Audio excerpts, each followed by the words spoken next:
The Royce estate glowed like a jewel against the dusky horizon, its manicured gardens alive with the gentle hum of sophisticated conversation and clinking champagne glasses. Lanterns swayed from ancient oak trees, casting dancing shadows across. The marble pathways, where guests in designer gowns and tailored suits mingled beneath the stars. Benjamin Royce, a tech mogul whose innovative software had revolutionized global communications, moved through his guests with practiced charm. His salt and pepper hair caught the warm light as he discussed quarterly projections with potential investors near the infinity pool that seemed to merge with the darkening sky. "Daddy, did I swim now?" A tear-rolled Emma tugged at Benjamin's jacket sleeve, her eyes bright with excitement. She wore a frilly pink dress that matched the ribbons in her dark curls. "Not now, sweetheart," Benjamin smiled absently, his attention divided between his daughter and a conversation about market expansion. "Wait until after dinner, all right?" Emma's face fell, but she nodded obediently and wandered toward the pool, the area where fairy lights reflected like fallen stars on the water's surface. From his position near the outdoor bar, Carlos watched the interaction with quiet concern. At 42, he had served the Royce family for nearly 15 years, moving through their world like a shadow always present, rarely noticed. His weathered hands expertly polished wine glasses while his dark eyes tracked Emma's movements, with the instinctive protectiveness of someone who had helped raise her. The party reached its crescendo as a string quartet began playing near the rose garden. Guests gravitated toward the music, their voices growing louder with each passing hour. The pool area, once crowded with admirers of its architectural beauty, was gradually emptied as people sought the warmth of conversation and the allure of business connections. Carlos noticed Emma had returned to the pool's edge, her small fingers trailing in the water as she sat on the smooth stone coping. He started to move toward her, but Mrs. Whitmore, Benjamin's personal assistant, intercepted him with urgent instructions about the wine service for the upcoming toast. "Carlos, Mr. Royce needs the 1982 Bordeaux brought up from the cellar immediately," she said briskly, her clipboard clutched against her chest. "The ambassador is particularly interested in that vintage." "Of course, ma'am," Carlos replied, though. His gaze lingered on Emma for a moment longer, but she seemed content enough, her legs swinging gently as she watched the pool lights create patterns beneath the surface. As Carlos descended into the wine cellar, the sounds of the party became muted, replaced by the cool silence of stone walls and carefully climate-controlled air. He selected the requested bottle with practiced efficiency, but something nagged at him, a father's instinct. Honed by years of caring for Emma in the quiet moments between her parents' busy schedules above him, the party continued its elegant rhythm. Benjamin raised his voice to address a small group of investors, his words carried away by the evening breeze. The quartet's music swelled, masking smaller sounds, including the soft splash that came from the pool area, where Emma had leaned too far forward in her fascination with the underwater lights. The pink dress that had looked so perfect for the party now dragged her down as she slipped from the pool's edge. The water, which had seemed so inviting moments before, suddenly became cold and overwhelming. Emma's small hands flailed as she tried to surface, but the deep end of the infinity pool showed no mercy to an 8-year-old who had never learned to swim properly. Her cries for help were swallowed by the distance and the party's ambient noise. Guests continued their conversations, unaware that just 50 yards away, Benjamin's most precious treasure was fighting for her life in the very pool that had been featured in Architectural Digest as a masterpiece of modern design. Carlos emerged from the wine cellar with the vintage Bordeaux, his polished shoes clicking against the marble steps as he hurried back toward the party. But something felt wrong, that peculiar silence that comes when expected sounds are missing.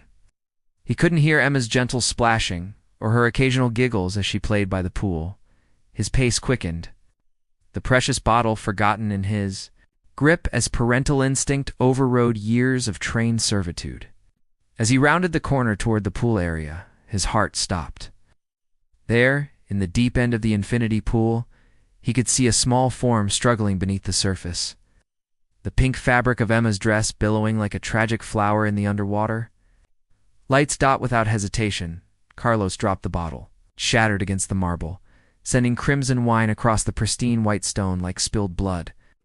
He kicked off his shoes and dove into the pool fully clothed, his server's uniform darkening as the water enveloped him. The pool's sophisticated filtration system had created a subtle current that had pulled Emma farther from the edge. Carlos's strong arms cut through the water as he swam toward her, his mind calculating distances and time with the clarity that comes in moments of absolute crisis. 15 years of watching over this child, of tucking her in when her parents worked late, of reading bedtime stories and teaching her to ride a bicycle, all of it culminated in this single, desperate moment. He reached Emma just as her small body began to sink deeper. Her eyes were wide with terror, her mouth opening and closing soundlessly as she fought against the water that had become her enemy. Carlos wrapped his arms around her, feeling how fragile she seemed, how precious and vulnerable this little life was in his hands. "I've got you, Menina," he whispered, though she couldn't hear him underwater. "I've got you." The swim back to the pool's edge felt eternal, though it lasted only seconds. Carlos held Emma against his chest, feeling her heart beating rapidly. Against his ribs as they broke the surface, she coughed violently, expelling chlorinated water as her lungs desperately sought air. She gasped between coughs, her small fists clutching Carlos's soaked shirt. It was then that the first guest noticed, Mrs. Peterson. Benjamin's business partner's wife let out a sharp cry that cut through the evening's musical backdrop like a blade. "Someone's in the pool. There's been an accident." The party's elegant rhythm shattered as guests rushed toward the commotion. Benjamin appeared at the pool's edge as Carlos lifted Emma out of the water, his face transforming from confusion to terror to overwhelming relief in the space of a heartbeat. "Emma. Oh God, Emma." Benjamin dropped to his knees on the wet marble, his expensive suit forgotten as he reached for his daughter. Carlos gently transferred Emma into her father's arms, stepping back instinctively into his familiar role as the invisible servant. Water dripped from his clothes, pooling around his feet as he watched Benjamin hold his daughter with the desperate intensity of a man who had almost lost everything that mattered. "She's okay, Senator," Carlos said quietly, "just scared," and swallowed some water. "She needs to see a doctor, but she's breathing well." Emma turned her head toward Carlos, her dark eyes still wide with the memory of fear. "Carlos saved me, Daddy. I couldn't swim, and he jumped in and got me." The crowd of guests had formed a circle around them, their party clothes and jewelry seeming suddenly frivolous in the face of near tragedy. Someone had called for towels, others for medical assistance. The string quartet had stopped playing, leaving only the sound of Emma's occasional cough and the gentle lapping of pool water against the infinity edge. Benjamin looked up at Carlos for the first time with eyes that seemed to really see him, not as a servant, not as part of the estate's efficient machinery, but as the man who had just saved his daughter's life. In that moment, something fundamental shifted between them, though neither yet understood what it would mean. "Thank you, Benjamin," whispered, his voice breaking with emotion. "Thank you for saving her." Carlos simply nodded, his wet hair dripping, as he stepped back further, expecting to fade into the background as he always did. But Benjamin's gaze followed him, and for reasons he couldn't yet explain. The billionaire found himself unable to look away from the man who had just given him back his world. The ambulance arrived within minutes, its red and blue lights painting the estate's elegant facade in urgent colors. Paramedics quickly examined Emma, pronouncing her stable but recommending a hospital visit as a precaution. As Benjamin climbed into the ambulance with his daughter, he looked back at Carlos, who stood among the dispersing guests, still dripping in his soaked server's uniform. "Wait for me," Benjamin called out, his words carrying an unusual weight. "Please, Carlos, wait for me." 2 hours later, Benjamin returned to find Carlos in the estate staff quarters, having changed into dry clothes, but still visibly shaken. By the evening's events, the party had long since ended, guests departing with hushed conversations about the dramatic rescue that had interrupted their sophisticated evening. "How is she?" Carlos asked immediately, rising from the simple wooden chair where he'd been waiting. "She's fine, completely fine, thanks to you." Benjamin's voice carried a tremor of emotion he rarely allowed others to see. They want to keep her overnight for observation, but the doctors said you got to her just in time. Carlos nodded, relief evident in his weathered features. I'm glad, Sonner. She's a good girl. She was just curious about the pool lights. Benjamin studied the man before him, really studied him for perhaps the first time in 15 years. Carlos's salt and pepper hair was still damp, his calloused hands clasped respectfully in front of him. He stood with the practiced deference of someone accustomed to serving others, yet something in his dark eyes spoke of depths Benjamin had never bothered to explore. Why did you do it? Benjamin asked suddenly. You didn't hesitate, you just jumped in. Carlos looked confused by the question. She needed help, Sonner. What else could I do? Most people would have called for someone else, would have looked for a lifeguard or screamed for help. You just acted. It wasn't time for that, Carlos replied simply. Emma couldn't wait. Benjamin felt something twist in his chest, a recognition of something he'd been blind to for years. This man, whom he'd barely acknowledged beyond giving orders, had shown a love for his daughter that transcended employment, that crossed every boundary of class and station. I need to tell you something, Carlos, Benjamin said, his voice taking on the decisive tone that had built his business empire. Tomorrow, I'm hosting a board meeting. Potential investors, current partners, media representatives. I want you there. Carlos frowned, clearly puzzled. Do you need extra service staff, Sonner? I can arrange, no? Benjamin's interruption was gentle but firm. I want you there as my guest. The confusion in Carlos's eyes deepened. I don't understand, Sana. Benjamin moved to the window that overlooked the pool area, where maintenance staff were already working to repair the broken wine bottle and return everything to its pristine state. 15 years you've worked for my family. 15 years you've been here every day, taking care of things, taking care of Emma. And tonight, you saved the most precious thing in my world without a second thought. It was nothing special, Sonner. Any father would any father. Benjamin turned back to face Carlos, his expression intense. Is that how you see Emma? As your daughter? Carlos's cheeks flushed, and he lowered his gaze. I'm sorry if I overstepped. Sonner, I know my place. It won't happen again. Your place? Benjamin repeated slowly, as if tasting the words and finding them bitter. He walked over to where Carlos's server uniform hung on a simple hook, the white shirt and black vest that had defined their relationship for a decade and a half. With deliberate movements, he took the uniform and walked to the small fireplace in the corner of the room. What are you doing, Sonner? Carlos asked, alarm creeping into his voice. Benjamin struck a match and held it to the fabric. Making sure you never wear this again. The uniform caught fire quickly, the synthetic blend crackling as flames consumed the symbol of Carlos's servitude. Carlos stepped forward as if to stop him, then froze, uncertain and afraid. Tomorrow, Benjamin said, watching the uniform burn, I'm announcing to my board, to the investors, to everyone who matters in my business world, that the man who saved my daughter's life will never serve another drink, never bow to another guest, never fade into the background again. Carlos stared at the burning uniform, then at Benjamin, his mind struggling to process what was happening.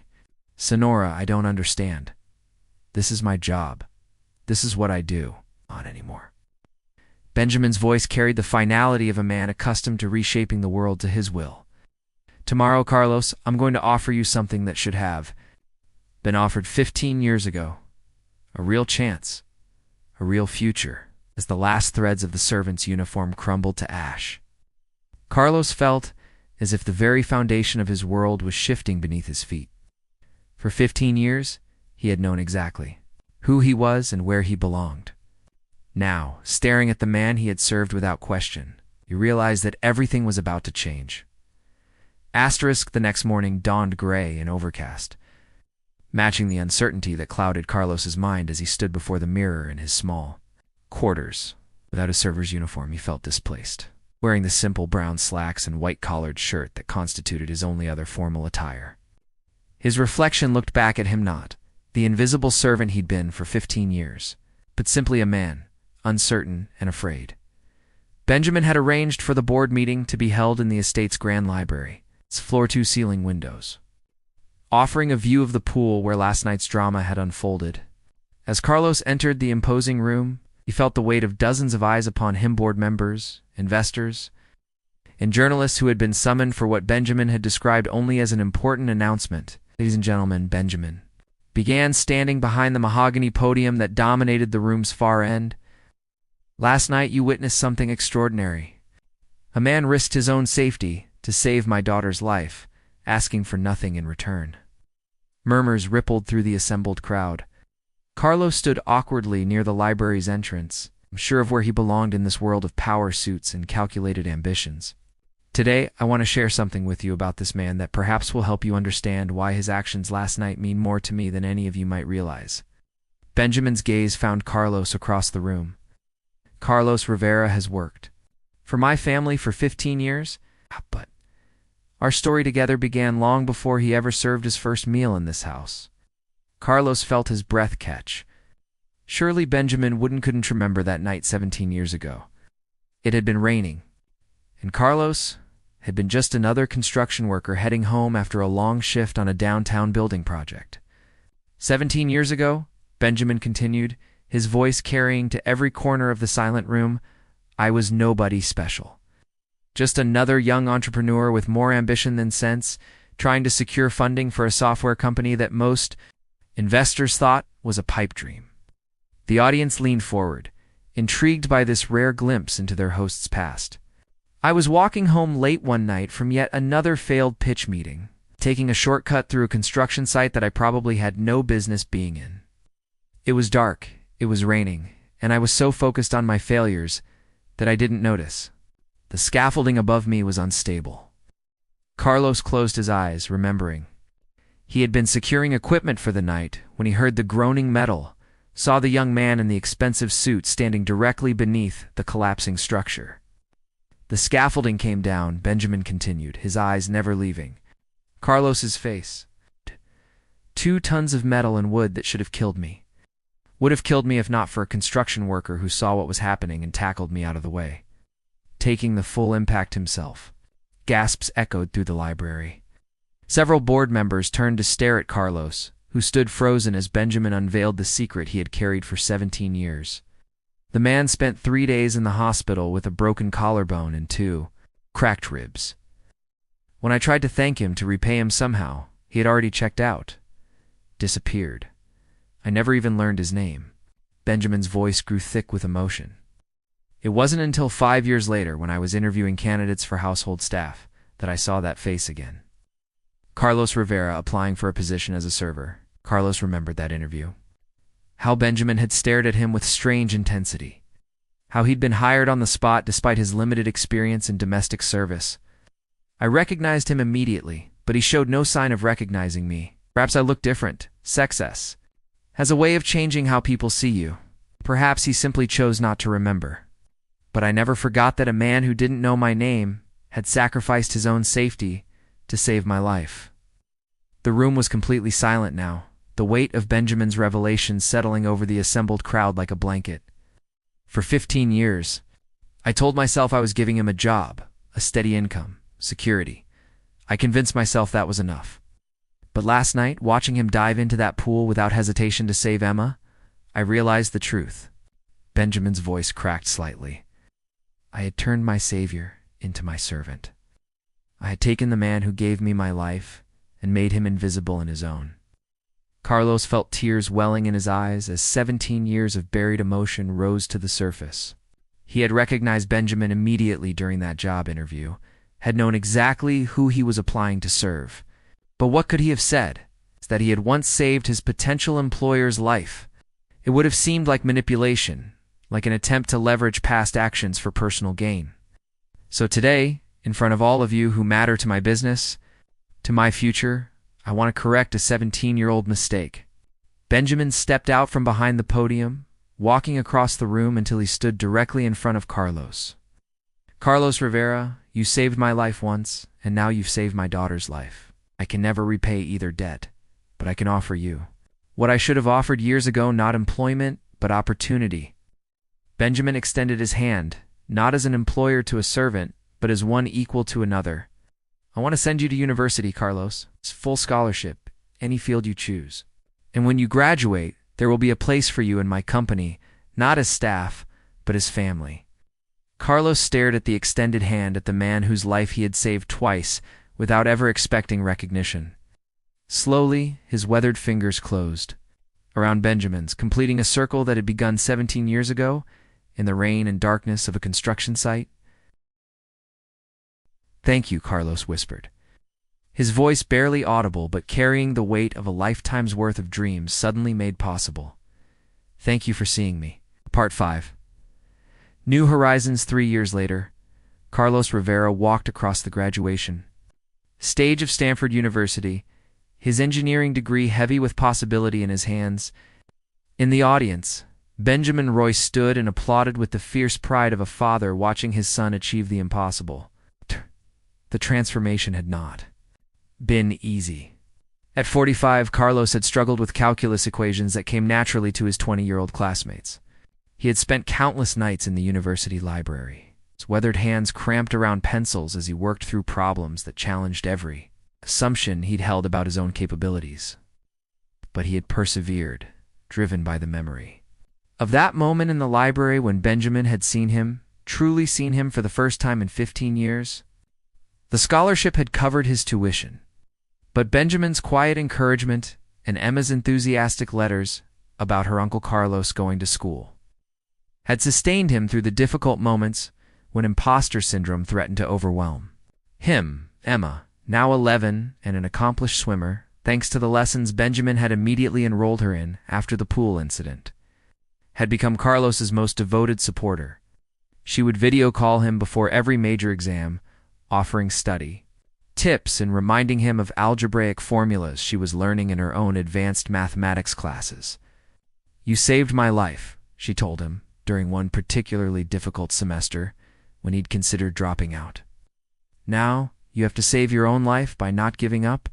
The wisdom of children, Carlos thought, often surpassed that of adults. Ow. Standing in Benjamin's office, overlooking the Silicon Valley campus of Roy's Innovations, Carlos marveled at how completely his world had changed. The view from the 23rd floor encompassed not just the sprawling tech company that bore Benjamin's name, but the entire Bay Area where so many dreams had been born and realized. "Nervous?" Benjamin asked, joining him at the floor-to-ceiling windows. "Terrified," Carlos admitted with a laugh. 3 years ago, I was polishing wine glasses. Tomorrow, I start as your head of sustainable engineering initiatives." Sometimes. "I wonder if I'm dreaming." "If you are, then we're sharing the same dream," Benjamin replied. "The board is thrilled about your proposals for green manufacturing processes. Your thesis on reducing electronic waste while maintaining profitability has already attracted attention from 3 major competitors trying to recruit you."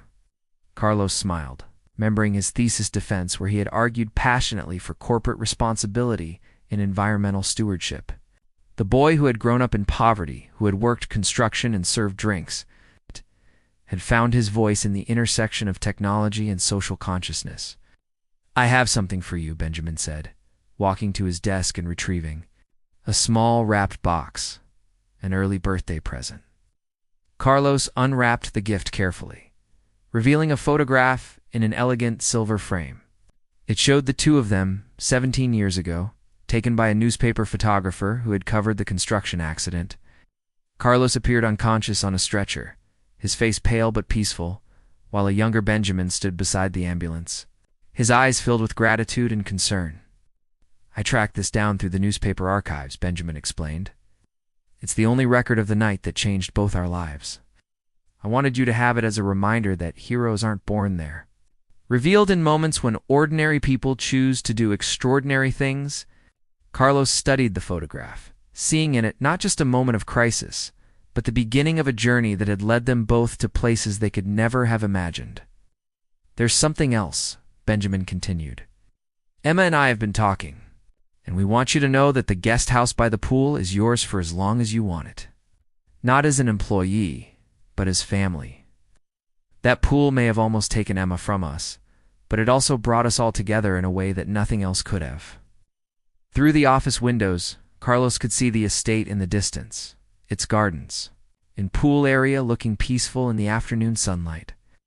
Emma would be home from school soon. He's probably eager to hear about his first day at the company and ready to challenge him to their ongoing chess matches that had become a cherished tradition. During his university years, family, Carlos repeated softly, testing the word that had seemed impossible for so many years. I think I'd like that very much. As the sun set over Silicon Valley, painting the sky in shades of possibility, Carlos Rever, former construction worker, former servant, current engineer, forever guardian angel, understood that sometimes the most profound rescues are not the dramatic moments that happen in pools or beneath collapsing scaffolding. Sometimes the greatest rescue is simply being seen, being valued, and being given the chance to become who you were always meant to be. The pool that had once threatened to divide their worlds had instead become the catalyst for bridging them, proving that in the space between near tragedy and unexpected grace, the most beautiful transformations often take root and flourish. Outside Benjamin's office, the lights of the city began to twinkle like stars, each one representing someone's dream, someone's struggle, someone's moment of being rescued or becoming a rescuer. And in that vast constellation of human possibility, the story of Carlos and Benjamin stood as proof that the most powerful force in any life is not money or status or power, but the simple recognition that every person carries within them the capacity for both heroism and transformation.